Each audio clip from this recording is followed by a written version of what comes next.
அன்பு நண்பர்களே, அனைவருக்கும் அன்னை சமையல் உமாவின் அன்பான வணக்கங்கள். இன்றைக்கி அன்னை சமையலில் பார்க்க போகிறது பிரேக்ஃபாஸ்ட் அண்ட் டின்னருக்கான ஒரு ரெசிபி, கடலை மாவு தோசை. இந்த தோசை செய்கிறதுக்கு ரொம்ப சுலபமானதுங்க. அரைக்கவோ புளிக்க வைக்கவோ தேவையில்லைங்க, நீங்கள் உடனே செஞ்சிடலாம். அதுக்கு சூப்பரான சைட் டிஷ் வெங்காய கார சட்னி. இது இந்த தோசைக்கு மட்டும் இல்லை, இட்லி, தோசை, சப்பாத்தி கூட ரொம்ப நல்லா இருக்குங்க. வாங்க கடலை மாவு தோசையும் வெங்காய கார சட்னியும் எப்படி செய்கிறதுன்னு பார்க்கலாம். இப்போ கடலை மாவு தோசை செய்கிறதுக்கு தேவையான பொருள் என்னென்னு பார்த்துக்கலாம். 1 கப் கடலை மாவு, 1 டேபிள் ஸ்பூன் அரிசி மாவு, கொஞ்சம் பெருங்காயம், 1/2 டீஸ்பூன் சீரகத்தூள், முழு சீரகமாக இருந்தால் நீங்கள் அப்படியே கூட சேர்த்துக்கலாங்க. தேவையான அளவு உப்பு. இது எல்லாத்தையும் நல்லா மிக்ஸ் பண்ணிக்கலாம்.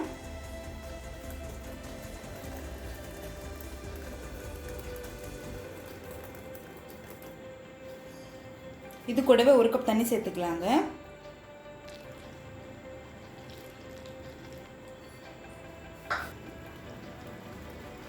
கொஞ்சமாக தண்ணி சேர்த்துக்கலாம். நல்லா கட்டி இல்லாமல் கரைச்சிக்கோங்க. இன்னொரு 1/2 கப் தண்ணி சேர்த்துக்கலாம்.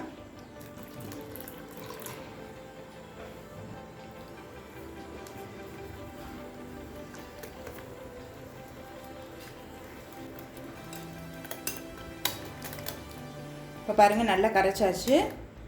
கொஞ்சமாக பேக்கிங் சோடாவை தண்ணியில் கரைச்சி சேர்த்துக்கலாங்க.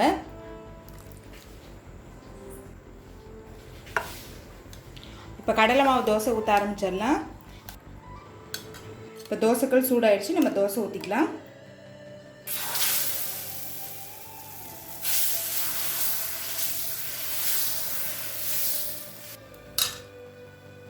கொஞ்சமாக எண்ணெய் சேர்த்துக்கலாம்.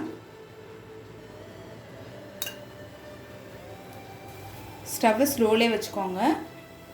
இப்போ தோசை ஒரு சைடு வெந்துருச்சுங்க, திருப்பி போட்டுக்கலாம். தோசை இன்னொரு சைடும் வெந்துருச்சு, திருப்பி போட்டுக்கலாம். கடலை மாவு தோசை ரெடி ஆகிடுச்சு, சர்வ் பண்ணிடலாம். இப்போ இன்னொரு தோசை ஊற்றிக்கலாம்.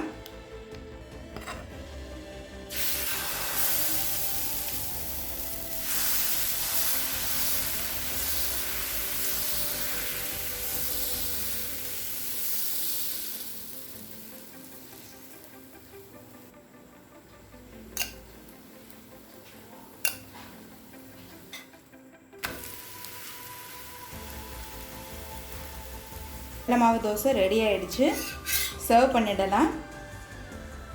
கடாயில் தேவையான அளவு எண்ணெய். இப்போ 10 காஞ்ச மிளகாய் சேர்த்துக்கலாங்க. ஸ்லோலே வச்சு கலர் மாறாத மாதிரி வறுத்துக்கோங்க. மிளகாயை வறுத்தாச்சுங்க. இப்போ இதை எடுத்து தனியாக வச்சிடலாம். அடுத்தது 10 பல் பூண்டு,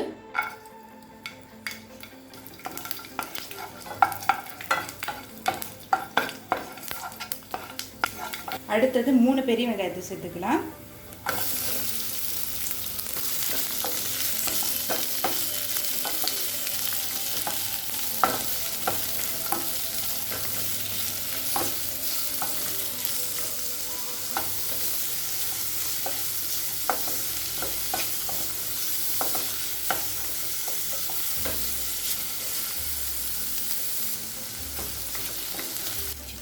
அடுத்தது ஒரு தக்காளி சேர்த்துக்கலாம். தக்காளி நீங்கள் விருப்பப்பட்டால் சேர்த்துக்கலாங்க, இல்லைன்னா வெறும் வெங்காயம் வச்சு கூட நீங்கள் இந்த சட்னியை பண்ணலாம்.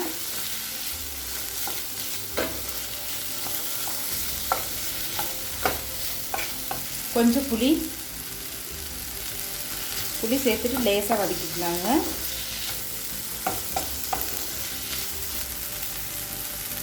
தேவையான அளவு உப்பு.